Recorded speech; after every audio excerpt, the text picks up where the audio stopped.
Solution तो देखा ही नहीं। चलो कोई बात नहीं। जैसे फर्स्ट क्वेश्चन की बात कर लेते हैं, ठीक है। फर्स्ट क्वेश्चन में आपको दिया है कि a person sitting in the compartment of a train moving with a uniform speed throws a ball in the upward direction, ठीक है। तो ये तो क्वेश्चन अपन ने बहुत बार डिस्कस किया है, मेरे ख्याल में किसी का भी गलत नहीं होना चाहिए। तो ये सर ये तो बहुत इजी था, बहुत इजी था, बहुत बार किया है। ये यूनिफॉर्म स्पीड में चल रहा है, ठीक है। अब कोई पर्सन है यहाँ पर, उसने कोई बॉल ऊपर की तरफ थ्रो करी, ठीक है। अब ऑब्जर्वर भी यहीं पर ही है, ये आपका ऑब्जर्वर है, ये तीन ये बना देते हैं, ठीक है एंजल। ये ऑब्जर्वर है। तो पहली बार में जब ऑब्जर्वर यहाँ पर है, तो ये ट्रेन कहाँ जा रही है बेटा? ये ट्रेन जा रही है एक्स एक्सिस में, ये ट्रेन जा रही है एक्स एक्सिस में। इसने जो बॉल थ्रो करी है, बॉल थ्रो करी है वाई एक्सिस में, ठीक है। तो अब क्या हो रहा है, ये ऑब्जर्वर भी इसके साथ साथ ही मोशन कर रहा है, यानी एक्स एक्सिस पर तो जो मोशन हो रहा है वो इन दोनों का सेम है, ठीक है। तो उसको इसकी जो एक्स एक्सिस का मोशन होगा वो तो नहीं दिखाई देगा, बिकॉज ऑब्जर्वर भी इस ट्रेन के कंपार्टमेंट के अंदर ही है। उसको क्या दिखाई देगा कि ओनली किस में मोशन कर रही है? वाई एक्सिस में, ठीक है। जब ऑब्जर्वर इस ट्रेन के अंदर होगा तो उसको क्या दिखाई देगा कि जो बॉल है वो कहाँ मोशन कर रही है? ओनली वाई एक्सिस में, ठीक है। तो उसके केस में जब ऑब्जर्वर अंदर है ट्रेन के, तो उसको तो ओनली कैसा मोशन दिखेगा? वन डायमेंशनल मोशन दिखेगा। वन डायमेंशनल मोशन मतलब रेक्टिलिनियर मोशन, कि बॉल कैसे जा रही है? अपवर्ड जा रही है और फिर डाउनवर्ड आ रही है, ठीक है। वहीं पर ही अगर ये ऑब्जर्वर, मान लो ये ऑब्जर्वर यहाँ बाहर खड़ा हुआ है, ये ऑब्जर्वर बाहर खड़ा है, तो अब इस ऑब्जर्वर को इसका वाई एक्सिस का मोशन तो दिखेगा ही दिखेगा, साथ में इसका एक्स एक्सिस का भी मोशन दिखेगा। और एक्स एक्सिस पे क्यों दिखेगा? क्योंकि ये जो ट्रेन है, ये ट्रेन कहाँ जा रही है? एक्स एक्सिस पर जा रही है यूनिफॉर्म स्पीड से। तो जब ऑब्जर्वर बाहर होगा, तो बाहर जब ऑब्जर्वर होगा तो इसको क्या दिखेगा? मोशन इन टू डायमेंशनल, यानी मोशन इन प्लेन, ठीक है। और मोशन इन प्लेन में हमने क्या पढ़ा है? कैसा दिखेगा इसको? पैराबोलिक। इसको बॉल कैसा मोशन करती दिखेगी? पैराबोलिक। तो अगर ऑब्जर्वर बाहर है तो मोशन कैसा होगा? पैराबोलिक होगा, या आप कह सकते हो कि भाई टू डायमेंशनल मोशन होगा, ठीक है ना। और जब ऑब्जर्वर आपका, when the observer is in a train, तो उसको कैसा मोशन दिखेगा? Only vertically upwards, motion, vertically upward motion दिखेगा, ठीक है। क्यों? क्योंकि वो ऑब्जर्वर खुद भी एक्स एक्सिस में मोशन कर रहा है ना। ऑब्जर्वर खुद भी क्या कर रहा है? एक्स एक्सिस में मोशन कर रहा है, इसलिए उसको इसका एक्स एक्सिस का तो नहीं दिखाई देगा, बट उसको क्या फील होगा? ओनली वाई एक्सिस वाला उसको दिखेगा, ठीक है। समझ में आया एंजल? ओके करते जाना। यस सर, यस तो आ गया। तो ये तो इजी है, मेनी टाइम्स मैंने डिस्कस करा है, अर्चित को तो पता होगा, क्लास ले रहा था मैं, उसमें ही मैंने इसको काफी, इसने पूछा था मुझसे, यस सर, सर ये तो याद है सर, बहुत बार है डिस्कस ना। किया है सर तो मैं आपने। अभी आपको बताऊंगा कि प्रॉब्लम हो सकती है आपको 16th से, बाकी 15 तक मुझे नहीं लगता। आगे आपको सेकंड क्वेश्चन क्या है कि द टू, 98 न्यूटन। हाँ टू वाला बात करते हैं। मैं आपको एक डायग्राम बना के दिखाता हूँ, आप खुद आंसर बताना मुझे, ठीक है। मैं क्या कर रहा हूँ, एक आपने देखा होगा, अगर कभी आप कबाड़े इसके पास जाओगे ना, जो कबाड़े का सामान लेते हैं, उनके पास स्प्रिंग बैलेंस होता है। तो ऐसा हुक होता है, उस हुक में स्प्रिंग बैलेंस को इसे लटका देते हैं वो, बीच में यहाँ पर ये मेजरिंग स्केल होता है, जिसके अंदर स्प्रिंग लगी होती है, और यहाँ पर वो वेट को हैंग कर देते हैं, ठीक है।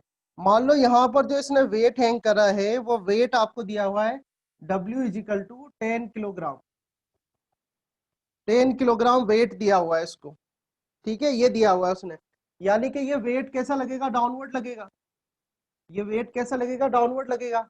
और अगर मैं इसका फ्री बॉडी डायग्राम बनाऊं, इस वाले का, इसका अगर आप फ्री बॉडी डायग्राम बनाओगे, तो ये यहाँ पर टेंशन आएगी टी, आएगी नहीं आएगी टी टेंशन? और टी टेंशन आएगी तो टी की वैल्यू कितनी आएगी? बोलो यहाँ से, टी की वैल्यू कितनी आएगी? सर 10। तो आपको 10 किलोग्राम वेट आएगी टी सर की, बस इसमें 98 न्यूटन नहीं कर सकते हैं, है ना। तो नहीं, इसका वेट ऑलरेडी दिया हुआ है ना उसने, तो मास सर वेट तो केजी में है। नहीं नहीं, किलोग्राम वेट मतलब होता है केजीएफ, केजीएफ फोर्स की यूनिट। हाँ सर, केजीएफ जो है वो सर फोर्स, मैंने सही किया है सर ये। सर केजीएफ मतलब किलोग्राम फोर्स, किलोग्राम फोर्स बोलते हैं, केजीएफ, किलोग्राम फोर्स, ये यूनिट है इसकी। ठीक है, तो ये ऑलरेडी वेट ही Yes. दिया हुआ है, तो टी की वैल्यू कितनी आएगी 10 किलोग्राम। और यही टी, अगर आप इसका इस मेजरिंग स्केल का अगर डायग्राम बनाओगे तो इस मेजरिंग स्केल में इधर भी टी लग रहा होगा, इधर भी टी लग रहा होगा। ठीक है, जो कि इस क्वेश्चन में दिया हुआ है। तो इन क्वेश्चंस को जब भी आप सॉल्व करो तो इस तरह से इसका एक्सप्लेनेशन है, ऐसे आपको आंसर करना है। तो इसका आंसर जो आएगा, सर कल एंजल ने मुझसे यही तो? क्वेश्चन पूछा था और मैं भी इसको यही समझा रहा था कि जो बॉडी डायग्राम है, जो बॉडी पे लगा बोलो। वेट लगा हुआ है, तो सर दोनों तरफ टेंशन सेम होगी, क्योंकि वो क्वेश्चन खुद ही बोल रहा है टेंशन आपकी। स्प्रिंग बैलेंस के दोनों तरफ ये टी बराबर है। स्प्रिंग बैलेंस के दोनों तरफ, स्प्रिंग बैलेंस तो मोशन नहीं कर रहा ना ऊपर जा रहा है ना नीचे जा रहा है। ठीक है, बाकी वेट उससे जो लगाया हुआ है, वो वेट कितना लगाया हुआ है 10 किलोग्राम का। तो उस 10 किलोग्राम के कारण जो आपकी टी है वो टी 10 किलोग्राम और 10 किलोग्राम ऊपर भी रहेगी। पर मेजरमेंट क्या आएगा, वो मेजरमेंट आता है, ये जो टी की वैल्यू है वो मेजरमेंट है। मैंने आपको एक बार सिखाया भी था, याद हो तो आपको, मैंने एक बार आप लोगों को सिखा भी रखा है ना, कि वैल्यू क्या आती है, जो टेंशन होती है वो वैल्यू आती है ना। और बताओ इसमें कुछ पूछना हो No, sir. कर लोगे या ना, हो जाएगा। पूछना है सर एक एंजल, चीज आपको बताइए। पूछना है कुछ? हाँ पूछ लो, कोई दिक्कत नहीं। सर इसमें नहीं सर, मेरे को एक चीज बताइए सर, जब अपन अच्छा सर थर्ड क्वेश्चन डिस्कस करिए ना सर आप। हाँ हाँ, थर्ड करेंगे। ये बताओ पहले तो, इसमें कोई दिक्कत है क्या, ये हो गया No, सर sir. इसमें कोई दिक्कत नहीं है सर। एंजल? ठीक है बेटा, बोलो। ओके, जब भी इस तरह ये का सर स्प्रिंग क्लास में बैलेंस, नहीं है। जब भी स्प्रिंग बैलेंस की बात करें तो इस तरह से करना है आपको। जब भी स्प्रिंग बैलेंस की अगर बात करें तो इस तरह से समझना है क्वेश्चन को, है ना। ये तरीका अपनाना है आपको। बहुत जगह ये क्वेश्चन आता है, कंफ्यूज हो जाता है स्टूडेंट, अधिकतर लोग जीरो आंसर लिख देते हैं उसका। तो ये ध्यान रखना, जीरो नहीं, एक तरफ से तो वो रिजिड सपोर्ट से अटैच होगा ही सही, स्प्रिंग बैलेंस से तो, ठीक है ना। तो जो ये तो? टेंशन आ रही है, ये रीडिंग होती है उसकी। हाँ बोलो। सर अगर अपन ये जो मेजरिंग स्केल है, अगर इसका भी फिर अपन को, अगर अपन को कुछ और क्वेश्चन पूछा है, इसका भी फ्री बॉडी डायग्राम बनाना नहीं है? नहीं, कोई जरूरत नहीं है, ये डायग्राम मैंने बना दिया बोर्ड पर, ये सफिशिएंट है, इससे समझ में आएगा। अगर वो बनाया ना आपने तो फिर आप कहोगे कि सर इसकी रीडिंग तो जीरो आएगी। अगर आपने वो बना दिया तो दोनों तरफ टीटी लगा दोगे, दोनों अपोजिट डायरेक्शन है, तो नेट फोर्स तो आप जीरो कर दोगे, हो जाएगा ना, यही करोगे ना। तो फिर Yes, वो और sir. कंफ्यूज हो जाओगे आप, है ना। तो इसलिए इस तरह से करना है इसको, है ना। ठीक है, डन। इसके बाद थर्ड क्वेश्चन तो आई थिंक मैं इतनी Distance बार, is directly हाँ proportional to इसका तो मैंने force. आपको फॉर्मूला निकाल के बताया था, थर्ड वाले का तो फॉर्मूला निकाल के बताया था ना ब्रेकिंग का। जैसे वी स्क्वायर इजिकल टू क्या होता है, यू स्क्वायर प्लस 2as होता है। अब ब्रेक लगाओगे तो फाइनल वेलोसिटी क्या हो जाएगी, जीरो हो जाएगी, फाइनल वेलोसिटी जीरो हो जाएगी, है ना। तो यहाँ पर आएगा आपके यू स्क्वायर इजिकल टू, और ब्रेक लगाए तो मतलब डी एक्सेलरेशन, मतलब कि एक्सेलरेशन आपकी क्या है, नेगेटिव है। तो यहाँ से आपका आ जाएगा you square is equal to 2as। ठीक है, आपसे ये पूछ रहा है तो यहाँ से रिलेशनशिप आ जाएगी s proportional to u square. तो जब s1 है तो ये u1 है, और वो पूछ रहा है s2 कितना होगा जब इसको डबल कर दे, इसको डबल कर दूं मैं। ठीक है, तो s2 इजिकल टू निकाल लो आप यहाँ से, देखो सॉल्व करो। तो s2 is equal to s1 into sir आपने 4u1 डबल क्यों किया स्क्वायर, सर ये? क्वेश्चन में दिया हुआ है ना। सर ये उससे भी तो करके बताओ, ये relation s equals to ut plus half at square. उसमें सर उससे टाइम आ तो जाएगा। डायरेक्टली प्रोपोर्शनल आ रहा है। किससे? नहीं, इसमें तो s इक्वल्स वेलोसिटी टू बोली ut है ना प्लस हाफ आपसे, at square. T plus half eighty square. इसमें तो टाइम आ रहा है ना भाई, टाइम आ रहा है, टाइम आ रहा है। उसने तो वेलोसिटी से रिलेशन पूछा है। क्वेश्चन देखो ना आप, क्वेश्चन नंबर 3, आ सर तो रिटार्डिंग टाइम फोर्स, कांस्टेंट है तो उसको कैंसिल कर देंगे। देखो तो सही, uh retarding force is applied to stop a motor car if the speed of the motor car is doubled. Speed of a motor car is doubled, जितनी speed से वो पहले चल रहा था, पहले कितनी स्पीड से चल रहा था u1 से, बाद में उसकी स्पीड कितनी कर दी मैंने u2, और u2 बराबर कितना है 2u1, डबल कर दी। पहले u1 से चल रहा था, फिर उसकी स्पीड हो गई u2, और u2 क्या है, पहले की डबल है, यानी कि 2u1 है। ठीक है, how much more distance will it cover before stopping under the same retarding force. तो जो रिटार्डिंग फोर्स है सेम है, रिटार्डिंग फोर्स सेम है, तो माने कि एक्सेलरेशन जो प्रोड्यूस करेगा वो भी सेम होगी। यहाँ पर रिटार्डिंग फोर्स से कहने का तो यही मतलब है, ठीक है, रिटार्डिंग फोर्स सेम है तो वो एक्सेलरेशन भी सेम होगी। और ये रिलेशन तो मैंने आपको कर रखा है, क्यों एंजल? यस सर, सही याद है सर। याद है ना ये Yes, relation? sir. Direct relation लगाओ, आंसर आ जाएगा। तो देखो अभी तक ये क्वेश्चन मेरा डिस्कस किया हुआ था, ये भी मैंने आपको बताया हुआ है एक बार, थर्ड वाला भी मैंने आपको बताया हुआ है, ठीक है, थर्ड भी मैंने बता रखा है आपको। फोर्थ क्वेश्चन की बात करूं तो फोर्थ किसका गलत हुआ? फोर्थ बताओ, फोर्थ गलत हुआ किसी का? सर अगर फोर्थ ये तो सर जीरो एक है बार ना। क्वेश्चन बोल दीजिए। अच्छा क्वेश्चन रीड कर देता हूँ। फोर्थ में है कि a ball of 0.5 kilogram mass, mass दिया हुआ है आपको 0.5। सर इसका आंसर 10 ही आएगा, इसका सर जीरो आंसर। आएगा ना। हाँ 10 आएगा, बिल्कुल करेक्ट है। तो मैंने ट्रिक बता रखी है आपको कि डायरेक्ट माइनस के 2 mu लिखना, मैंने सिखा रखा है आपको। देखो अब बॉल, ये सर ये तो आता था सर, ये तो कंजर्वेशन लॉ ऑफ मोमेंटम से होता। बस a ball of 0.5 kilogram mass moving with a speed of 10 metre पर सेकंड, तो उसकी वेलोसिटी जब वो बॉल इस तरफ जा रही सर है, -10 आएगा ना सर, -10 आएगा, सॉरी 10। माइनस आएगा। देखो जब वो इस हाँ सर तरफ जा रही है तो उसकी वेलोसिटी है 10 मीटर पर सेकंड, यही दिया हुआ है, ठीक है। अब वो रीबाउंड हो रही है, माने कि इससे टकरा के वापस आ रही है। तो अगर आपने ये साइड प्लस ली है तो इधर वाली तो साइड ये इसको साइड u1 माइनस। कर दूं, इसको आपको माइनस लेना पड़ेगा, तो ये सर बड़ा माइनस इजी था 10 सर मीटर ये। पर सेकेंड है, ठीक है। वो आपसे पूछ रहा है चेंज इन मोमेंटम, तो चेंज इन मोमेंटम क्या होता है? Final minus initial. तो फाइनल क्या है? ये वाला फाइनल क्या है? मास इंटू दिस, यानी mu2, और माइनस ये इनिशियल होगा mu1, ठीक है। m को बाहर निकाल लेना तो ये आ जाएगा u2 माइनस u1।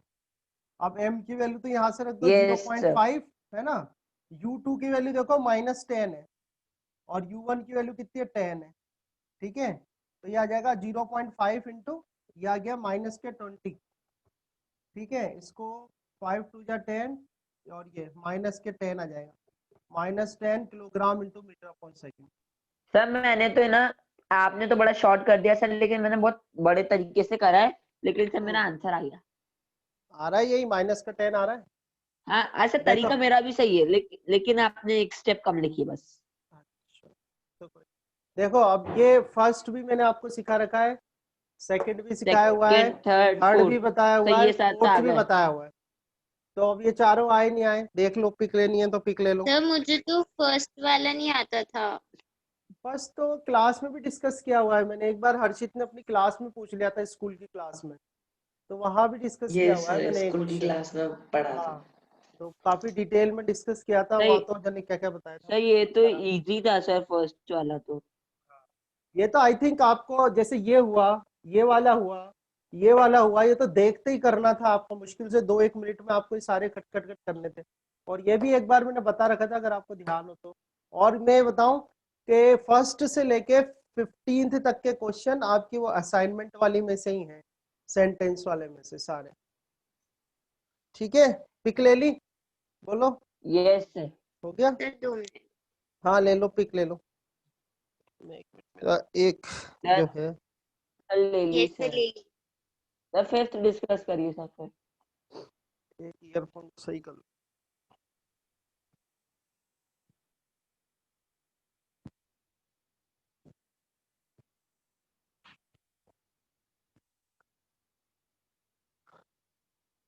ठंड होने लगी है झालावाड़ में। सर अभी तो बारिश आ रही थी थोड़ी सी, मतलब छींटे थे। वही तो, जुकाम हो गया बारिश आने से मुझको तो। सर मेरे को भी हो गया सर। अब अजीब सा हो रहा है, सर्दी सी भी हो रही है और गर्मी गर्मी सी भी हो रही है। सर दिवाली के 2 दिन तो सर अब तो इतनी कल से गर्मी रही ठंड सर। पड़ जाएगी। हाँ बेटा। सर कल से तो अब तो भारी ठंड पड़ जाएगी। हाँ वही तो भाई, ठंड तो है बट अजीब सा भी हो रहा है। फिफ्थ क्वेश्चन, फिफ्थ क्वेश्चन किसको नहीं आया? फिफ्थ तो बहुत अच्छे से लिफ्ट का करा रखा है ना। लिफ्ट ऊपर जाएगी तो जो वेट है, अपेरेंट वेट, बोलो, लिफ्ट इसमें ऊपर जाएगी सूडो तो फोर्स वेट। लगेगा ना? सूडो हाँ सूडो फोर्स पर लगेगा ना? लिफ्ट के तो मैंने करा रखे ना आपको, लिफ्ट ऊपर जाती है तो वेट क्या होगा? बढ़ेगा। सॉल्व करके बताओ। हाँ सर कर दीजिए सर सर एक ये बार। मेरे को लिफ्ट के तो नहीं आते। अरे देखो देखो, कितना आसान है, देखो ये आदमी है या लिफ्ट के अंदर, ठीक है। अब ये लिफ्ट ए एक्सेलरेशन से ऊपर जा रही है, जैसे चाहो वैसे कर सकते हो आप। चाहो तो आप ऑब्जर्वर को बाहर रख लो, चाहो तो ऑब्जर्वर को अंदर रख लो, ठीक है। जैसे मान लो आपने ऑब्जर्वर को बाहर रखा हुआ है, ये रहा आपका ऑब्जर्वर सरफेस पर खड़ा है, ठीक है। अब इस जो पर्सन है इसका पूरा वेट जो हो रहा है यहाँ पर हो रहा है mg, और रिएक्शन जो हो रही है उस पर हो रही है r, ठीक है। अब मुझे बताओ व्हेन, जैसे पहले केस की बात करूं कि व्हेन लिफ्ट इज स्टेशनरी, ठीक है। ऑब्जर्वर ये रहा आपका, ये ऑब्जर्वर है, लिफ्ट स्टेशनरी है। इसमें आर जो होता है, आर जो होता है वो होता है जो वेट होगा, ठीक है। आर जो है वो होता है वेट, जो कि मेजर होगा, वो आपको बताना है वेट कितना होगा। तो जब लेफ्ट रुकी हुई है तो क्या होगी इक्वेशन, बताओ इसकी। Sir R equals to mg। R equals to M G होगा, जो उसका एक्चुअल वेट है वही वो फील करेगा, और R equal to M G answer आ जाएगा, ठीक है। जो जो लोग सुन पा रहे हो, कनेक्टेड हो, वो लोग बोलते भी जाना साथ साथ में, ठीक है ना। तो R equal to M G आएगा, तो जब लिफ्ट रुकी हुई है तो जो उसका एक्चुअल वेट होगा वही आएगा उसका, ठीक है। अब हम बात करते हैं सेकंड, लिफ्ट जो है मूविंग अपवर्ड। लिफ्ट, ये तो कितना डिटेल में क्वेश्चन कराया अपन ने। सर लिफ्ट ये तो ऊपर, मैंने, हाँ सर मैंने कर। बस ये तो बहुत आसान है। लिफ्ट ऊपर जा रही है, लो लिफ्ट ऊपर जा रही है तो क्या इक्वेशन बनेगी, बताओ जरा मुझे। R minus mg equals to ma। बस r minus M G is equal to M है। अब यहाँ पर r जो है वो उसका वेट है जो कि मेजर होगा, तो कितना आ रहा है mg प्लस एम है। तो उसका देखो, उसका जो एक्चुअल वेट है वो तो mg था, पर अगर लिफ्ट ऊपर की तरफ जाएगी तो उसको अपना एक आभासी अपेरेंट वेट में लगे महसूस होगा, और वो अपेरेंट वेट जो होगा वो एक्चुअल वेट से ज्यादा होगा। देख लो आप, ज्यादा है ही सही, mg प्लस ma आ रहा है, mg तो उसका एक्चुअल वेट था, तो mg प्लस ma आ रहा है। तो लिफ्ट जब ऊपर जाएगी तो उसको जो है भारी जो सर ये ms सूडो फोर्स है ना? हाँ, आप सूडो, पर सूडो कब आएगा, जब ऑब्जर्वर इसके अंदर आएगा, अभी ऑब्जर्वर बाहर है, तो अभी सूडो वाली कोई बात नहीं है, सर तो ठीक ये है। ma कहाँ से आया सर इसका? अरे यार ये तो गजब न्यूटन मत लॉ। करो तुम, न्यूटन अरे लॉ लगा सॉरी रहा सर, हूँ ना। सॉरी सर, हाँ सर। हाँ सर आगे, ऐसे सर मत आगे करो। सर, समझ। Net force equal to mass into acceleration, हाँ ठीक सर, है। सर आगे। इनर्शियल फ्रेम ऑफ रेफरेंस के लिए हमेशा न्यूटन सेकंड लॉ लगाना है, ठीक है। और non inertial frame of reference के लिए सूडो फोर्स से करते हैं। चलो ये तो मूविंग अपवर्ड होगी, ये तो आते हैं आप लोग को। ये देखो आप डाउनवर्ड के लिए बोल दो, क्या सर लिखूं बोलो, आते हैं सर। डाउनवर्ड के लिए mg बोलो। minus R equals to ma। हाँ M G minus R equal to M A, तो आर इजिकल टू क्या आ जाएगा, M G minus M A, आएगा नहीं आएगा, ठीक है ना। Yes sir. एम बाहर ले लूं तो जी माइनस ए, तो अब उसको अपना वेट अपेरेंटली कैसे लगेगा, उसको हल्का लगेगा, वेट कम हो जाएगा, क्योंकि एम जी में से एम ए क्या हो रहा है, माइनस हो रहा है, ठीक है। अब तीसरी बात, चौथी बात आपसे मैं पूछ लूं, फ्री फॉल। फ्री फॉल का मतलब जो, जैसे मान लो ये किसी रस्सी से कनेक्टेड था, इसको काट दिया अपन ने यहाँ से, ठीक है। तो फ्री फॉल जब होता है तो एक्सेलरेशन जो होती है वो ग्रेविटेशनल जी एक्सेलरेशन के बराबर होती है, पता है ना आपको। फ्री फॉल जब होता है यस तो सर। एक्सेलरेशन ग्रेविटेशनल एक्सेलरेशन के बराबर होती है। तो अगर मैं यहाँ पर ये वैल्यू रख दूं तो R equal to M G minus G, ये कितना आ जाएगा, 0। तो उसका वेट क्या हो जाएगा, वो तो वेटलेस हो जाएगा, क्या हो जाएगा वो, यस सर। वेटलेस हो जाएगा। वेटलेस। बस आ गया आपका आंसर। तो दो पूछे थे इसने, ऊपर जा रही है तो कैसा लगेगा उसको, भारीपन लगेगा, हैवीनेस, अपेरेंट वेट होगा उसका, वो इंक्रीज हो जाएगा, ऐसा फील होगा, हो नहीं जाएगा, but he feels that his weight will increase. वो जो रीडिंग आएगी उसमें वेइंग मशीन में वो बढ़ी हुई आएगी, और यहाँ पर उसकी वेट क्या हो जाएगा, 0, सर वेटलेसनेस हो रीडिंग की जाएगी। वैल्यू भी तो बतानी थी। किसकी वैल्यू बतानी थी, रीडिंग की। Yes sir. ये लिख दो ना आप तो, वैल्यू वैल्यू नहीं बतानी उसमें, बस ये लिखना है, he feels that his weight will increase, बस ऐसे लिखना है यस। आप तो। ये जो बोर्ड पे हो रहा है बस यही कर देते, हो जाता, ठीक है। जो बोर्ड पर मैंने करा है आप तो बस यही कर देते। आप ये ध्यान रखना, मैं कहीं भी पढ़ाऊं, चाहे स्कूल में पढ़ा रहा हूँ या कहीं भी पढ़ा रहा हूँ, मैं जरूर एक दो क्वेश्चन ऐसे देता हूँ, बट मेजोरिटी ऑफ 80% या 90% ऐसे क्वेश्चन होते हैं जो मेरे कराए हुए होते हैं, या मैं किसी लॉजिक मैंने बताया हुआ होता है। अभी आप लोग मुझसे ऐसे क्लास में पढ़े नहीं हो ना सीधे, तो भी आपको ध्यान नहीं, मैं अननेसेसरी नहीं देता हूँ क्वेश्चन, है ना। तो ये भी हमारा करा हुआ है, फिफ्थ क्वेश्चन भी। करा हुआ है नहीं करा हुआ? ये ये सब करा सब हुआ करा है। हुआ है। ये भी करा हुआ है। लो तो देखो भाई, 5th भी करा हुआ है आपने, है ना? अब आप कल कह रहे हो पेपर हार्ड है। हाँ मैं कह रहा हूँ लास्ट वाला सेक्शन जरूर था हार्ड, वो मैं मान रहा हूँ। और मैं सर लास्ट वाले में तो मैंने सर 5 में से 3 तो करे हैं। हाँ, पर उसमें सर भी मैंने 5 में से 2 करे थे सर लास्ट में। सर मैंने तो भी 2 5 में अब ऐसा हाँ, करना 2 ही आज सर करे। मतलब आ गए थे, वो आंसर का पता नहीं है सर। बस मुझे स्टेप्स ही देखनी है। तो देखो इस वाले क्वेश्चन में 4 ब्लॉक लगे हुए थे क्या? 4 यस ब्लॉक लगे हुए थे। सर ये मत करो सर, ये तो आ गया था। ये T1 है, और क्या, ये तो आना ही चाहिए। ये T2 है और ये T3 है। सर ये तो चलो सेम ASM 4 में शायद से। बस एक्सेलरेशन बताओ कैसे निकालूं इसका। एक्सेलरेशन कितना आएगा? एक्सेलरेशन कैसे निकालें? सर F फटाफट। Minus T3 equals to MA। नहीं सिखाया ना, सबको एक बना दो। सर सबसे सबको पहली एक वो बात, बना दो, T1 प्लस T2 सबको प्लस एक बना सर दो, तो 4 सबको MA एक हो बना जाएगा दो तो, इसका मास। सबको एक बना दो। कितना हो गया? सर 4m हो गया। सर बिना ये एक्सेलरेशन के भी F हो आ गया, सकता है। ये A आ गया, ठीक है। और F इजिकल टू MA लगाओ तो F इजिकल टू 4m, और A आ गया, A इजिकल टू कितना आ गया? F/4m। सिखाया नहीं मैंने? सबको ये एक सर बना ये दो। तो कर तो रखा है सर। अगर अपन इसमें एक्सेलरेशन की वैल्यू पुट नहीं करे तो जब भी मार्क्स कटेंगे। अरे आंसर करना ही कैसे पड़ेगी। निकालोगे? T1 T2 T3 निकालना है। देखो मैं आपको एक बात बताता सर हूँ, निकल जाएगा ना सर। मैथ्स के जो क्वेश्चन होते हैं, मैथ्स के जो हम कैलकुलेशन करते हैं, आंसर हमेशा नॉन वैल्यूज में आने चाहिए। नॉन वैल्यूज मतलब जो क्वेश्चन में दी हो। नॉन वैल्यूज मतलब जो क्वेश्चन में दी हो। अब क्वेश्चन में एक्सेलरेशन नहीं दे रखा है तो आपके आंसर में एक्सेलरेशन नहीं आना चाहिए, तो वो तो अननोन है एक्सेलरेशन। तो आपको क्वेश्चन में ओनली एफ दिया हुआ है, एफ आपकी नॉन वैल्यू है, तो आपके जितने भी आंसर आएंगे वो सिर्फ एफ में ही आने चाहिए, ए नहीं आना चाहिए आपके आंसर में। तो ये चीज आप अच्छे से ध्यान रखना, आपको एलिमिनेट करना होता है। मैथमेटिक्स भी यही बोलती है। मैथमेटिक्स में आपको कुछ भी वेरिएबल आप अज्यूम करो, आपकी मर्जी है। जैसे आपने ये T1 T2 अज्यूम कर लिया, कोई बात नहीं, अज्यूम कर लो।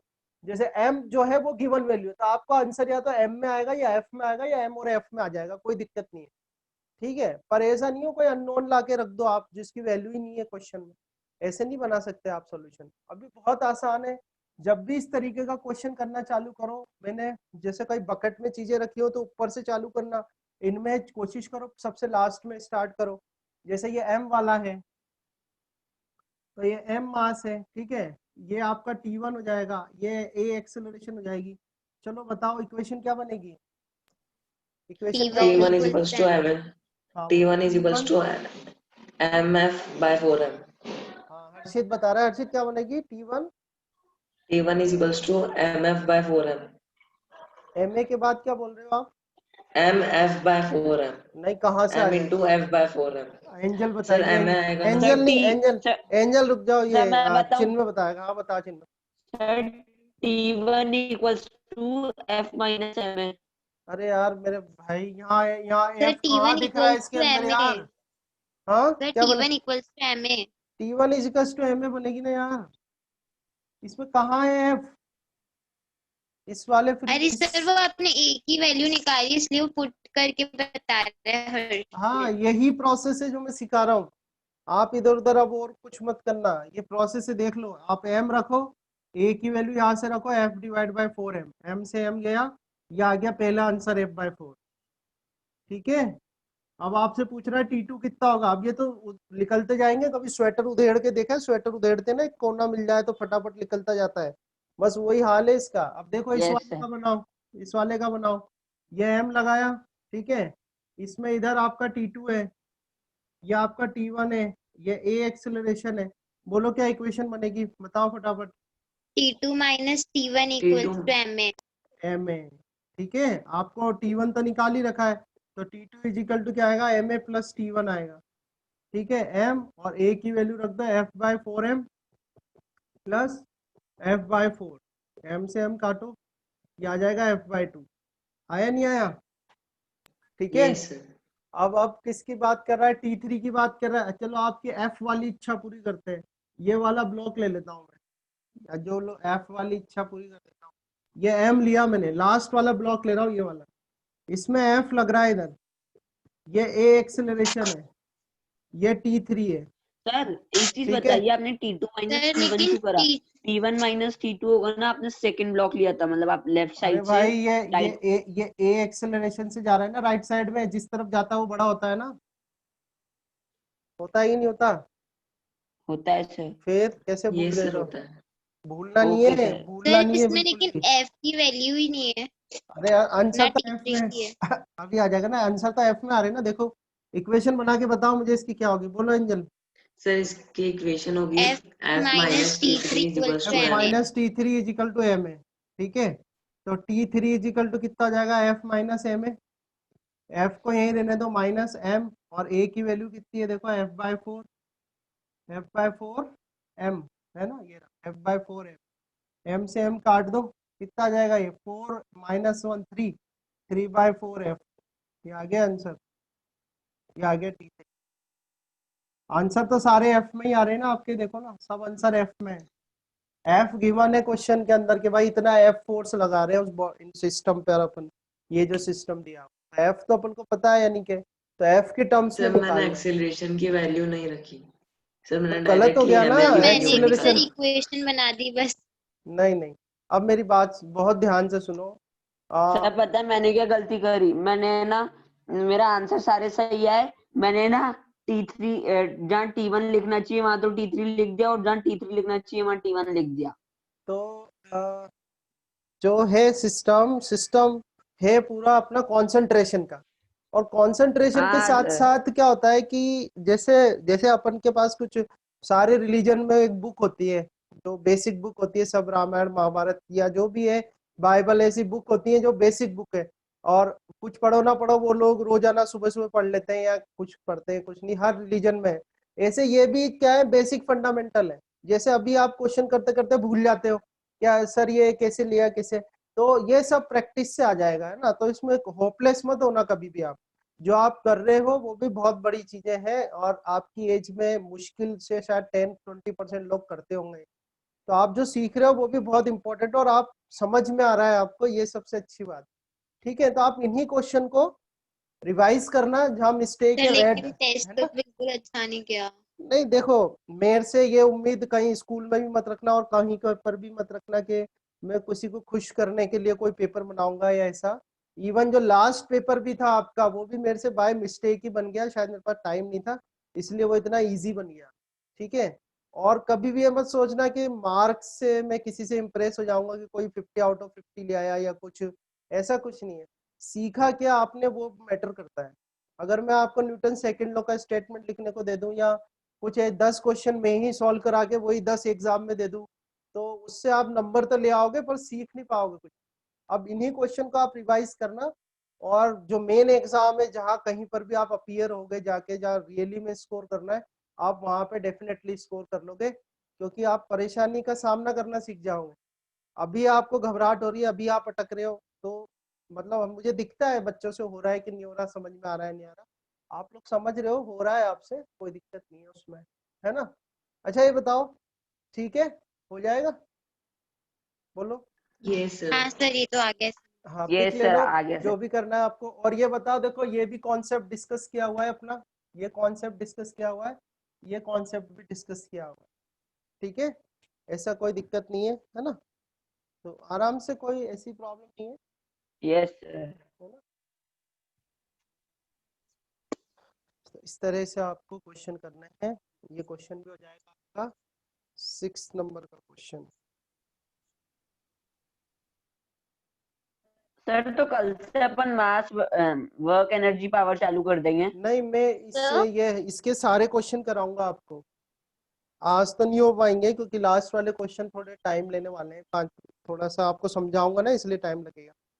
क्वेश्चन मैंने जो सर तो आपको दिए रिजॉइन हैं, करना है ना? हाँ रिजॉइन करना है ना? हाँ हाँ, रिजॉइन तो करना है। अभी तो मैं सिर्फ 2-3 क्वेश्चन छोड़ूंगा कल के लिए, जो थोड़े से लेंदी हैं, समझाने में टाइम लगेगा, अदरवाइज काफी सारे मैं आज कवर करूंगा। ठीक है, इसको हटाओ, सर आप इरेज इन्हीं करूँ। बेसिक पे थोड़ी और शीट दे सकते हो क्या प्रैक्टिस के लिए? क्या बोल रहे हो बेटा, यस सर। क्या चीज? सर इन्हीं बेसिक्स पे आप थोड़ी सी और शीट दे सकते हो क्या प्रैक्टिस के लिए? अरे बहुत शीट है मेरे पास, दे दूंगा मैं, सॉल्व दूंगा इस बार, सॉल्व सॉल्व हो गई वो, ठीक है, सॉल्व शीट होंगी, क्वेश्चन वहीं पर ही सॉल्यूशन होगा उसका, है ना, कर लें। चलो ये हटा दूं, है ना, ये तो हो गया।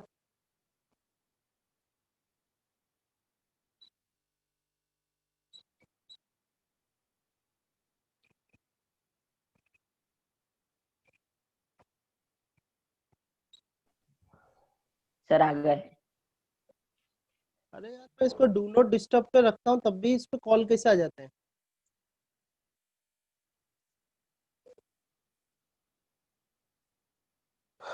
चलो अभी कितना टाइम है इस वाले सेशन में। सर मैं कह रही थी कि आप थोड़ी सी शीट दे दीजिएगा प्रैक्टिस के लिए, हाँ हाँ इन्हीं मैंने मतलब मैंने क्या कंप्यूटर की तरफ देखा है नहीं, वो डिस्कनेक्ट हो गया था। मैं आपको शीट्स दूंगा जिसमें वो सॉल्व होगी वो शीट ऑलरेडी, ठीक है ना, क्वेश्चन जो है उसमें हाँ ये सॉल्व है ना, तो आप लोग कर लेना प्रैक्टिस, सॉल्व क्वेश्चन दे दूंगा। चलो अगला क्वेश्चन और भी अच्छा है। ये कह रहे हैं कि एक बॉडी है उसका मास तो है स्मॉल एम, और सर बहुत इजी है सर, बहुत इजी है। बहुत इजी है, अभी एक मिनट में लिख दो। एक बॉडी है उसका मास है कैपिटल एम, यस सर, ये कह रहे हैं कि स्मॉल एम और कैपिटल एम, यानी ये वाली बॉडी तो हैवी है, ये वाली बॉडी तो हैवी है, और ये वाली बॉडी जो है वो इससे हल्की है, लाइटर है, ऐसे लिख देता हूँ, ठीक है, लाइटर है। तो ये कह रहे हैं कौन सी बॉडी नीचे पहुंचेगी पहले। अच्छा एक बात इन्होंने ये बोली है कि भाई एयर रेजिस्टेंस इज सेम, ये कह रहे हैं एयर रेजिस्टेंस मतलब रजिस्टिंग फोर्स। तो मैं यहाँ लिख देता हूँ कि भाई एयर रेजिस्टेंस जो है, एयर रेजिस्टेंस सेम है, मान लेता हूँ कि एयर रेजिस्टेंस जो है वो है कैपिटल एफ। तो कौन सी बॉडी पहले नीचे पहुंचेगी, ये कौन बताएगा। बोथ विल रेज सर दोनों साइमल्टेनियसली, साथ both पहुंचेगी will सर, साथ में reach पहुंचेगी at दोनों। चलो same time. एक एक करके सर पूछेंगे, एक एक सर करके। दोनों बॉडी साथ हर्षित पहुंचेगी। हर्षित का तो मुझे समझ में आ गया, हर्षित ने तो बोल दिया दोनों एक साथ पहुंचेगी, ठीक सर है दोनों बॉडी एक साथ सर पहुंचेगी सर, दोनों क्योंकि बॉडी एक एयर साथ रेजिस्टेंस पहुंचेगी, सेम मैंने है। भी ये लिखा है। ठीक है। यस सर, बट मैंने भी यही लिखा है। बट ये ध्यान रखना कि जब एयर रेजिस्टेंस नहीं होता तभी पहुंचेंगी वो एक साथ, यहाँ यस तो सर। एयर रेजिस्टेंस है, वो बात अलग है, वो सेम है दोनों के लिए, वो कोई दिक्कत नहीं है, वो तो मान लिया मैंने कि दोनों के लिए सेम है, पर एयर रेजिस्टेंस तो है ना यहाँ पे, एयर रेजिस्टेंस तो है। तो देखो बहुत आसान है, बहुत आसान। Yes sir. आप निकाल के बताओगे आंसर, देखो आप ही बताओगे आंसर। ये देखो एयर रेजिस्टेंस है, ये बॉडी कैसे आ रही है, नीचे आ रही है, तो बॉडी अगर नीचे आ रही है, मान लो ए एक्सेलरेशन से बॉडी नीचे आ रही है, ठीक है, तो ए एक्सेलरेशन से अगर बॉडी नीचे आ रही है तो रेजिस्टेंस तो अपोजिट में ही लगेगा, ये रेजिस्टेंस हो गया, यस सर, ठीक है। और कौन सा फोर्स आएगा, इसका वेट आएगा नीचे mg, ठीक है बेटा। मुझे इक्वेशन बता दो, क्या ये पहले ये बताओ, ये समझ में आया कि नहीं आया। सर बोर्ड नहीं दिख आ रहा गया ऊपर सर। का, फिर वेट इसका mg नीचे लगेगा, सर ऊपर का बोर्ड नहीं दिख रहा। रेजिस्टेंस फोर्स हमेशा मोशन के अपोजिट लगता है, तो रेजिस्टेंस फोर्स लगा दिया एयर रेजिस्टेंस, और नीचे मान लो ए एक्सेलरेशन से ये आ रही है। अगर एयर रेजिस्टेंस नहीं होता और फ्री फॉल होता तो फ्री फॉल के केस में ये एक्सेलरेशन ग्रेविटेशनल एक्सेलरेशन के बराबर होती, पर एयर रेजिस्टेंस रखा हुआ है यहाँ पर, तो एयर रेजिस्टेंस की वजह से वो केस नहीं आएगा। अब ये चीज आपको अगर समझ में आ गई तो मुझे बताओ इक्वेशन क्या सर बनेगी। ऊपर का बोर्ड नहीं विजिबल है। अच्छा थोड़ा सा इसको करो,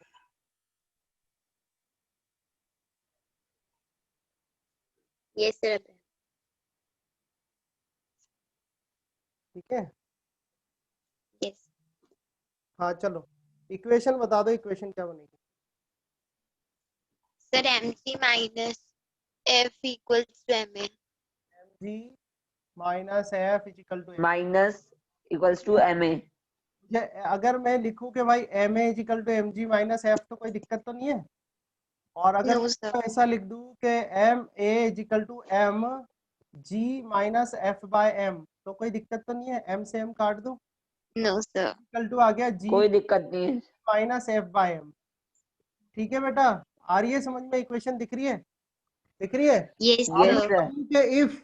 if F equal to zero, F क्या है यहाँ पर, एफ जो है वो एयर रेजिस्टेंस है, क्या है ये, एयर रेजिस्टेंस। तो एफ जो है वो एयर रेजिस्टेंस है, तो एयर रेजिस्टेंस अगर जीरो होगा तो एक्सेलरेशन किसके बराबर हो जाएगी बोलो, जी, जी के। तो चाहे तो आप भारी ले लो, यस सर।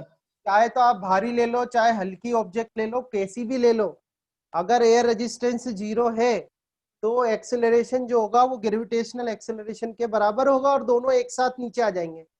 समझ में आई नहीं आई बात?